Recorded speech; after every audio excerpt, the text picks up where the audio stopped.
Comment prendre soin de toi sans culpabiliser? Souvent mes clientes me posent cette question. En fait, j'ai 3 leviers, que j'enseigne à mes clientes, je vais t'en parler. J'aimerais voir si tu te reconnais quand je te dis: «Tu te lèves peut-être déjà fatiguée. Tu prépares les affaires des autres avant même de penser à ton petit déjeuner. Tu réponds présente tout le temps, pour tout le monde. Mais quand tu as envie de dire non, tu te sens coupable. Quand tu veux, par exemple, t'isoler 10 minutes, tu culpabilises. Tu te dis peut-être: «J'abuse, j'ai pas le droit là» et tu t'éteins doucement, un jour à la fois. En fait, tu n'es pas égoïste pour moi. Tu es juste épuisé, de toujours passer, en fait, en dernier, de mettre les autres avant toi.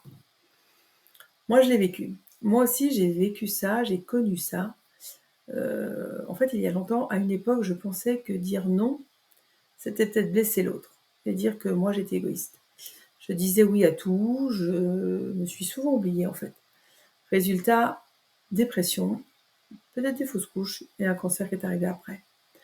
C'est mon corps qui m'a dit stop là.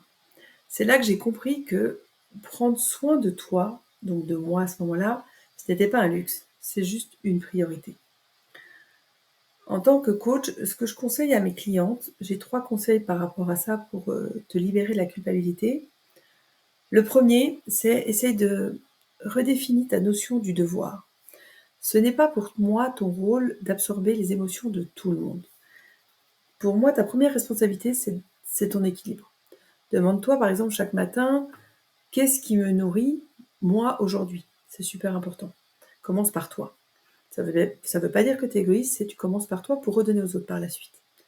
Surtout, apprends à poser des limites aussi, sans justification. C'est-à-dire, tu n'as pas à expliquer pourquoi tu dis non. Un non clair est un oui à tout respect. À ton respect, en tout cas. Commencer par des micro-limites dans tes situations simples. Par exemple: «Je ne suis pas disponible ce soir». C'est une première limite et c'est un premier non que tu dis. Tu peux aussi remplacer la culpabilité par la conscience. Au lieu de te dire: «Je me sens coupable», dis-toi: «Je prends soin de moi, de ma santé émotionnelle».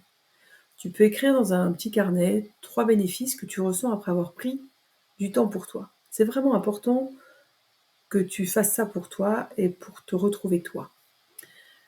Si tout ce que je viens de te dire te parle, tu peux me commenter le mot «paix» en dessous de cette vidéo. Je t'enverrai une petite ressource pour t'aider par rapport à tout ça et pour surtout mettre de la limite, enfin mettre des limites dans ta vie avec douceur. Et après, si tu veux qu'on en parle en vrai, tu peux réserver ton appel sur le lien dans ma bio. Voilà.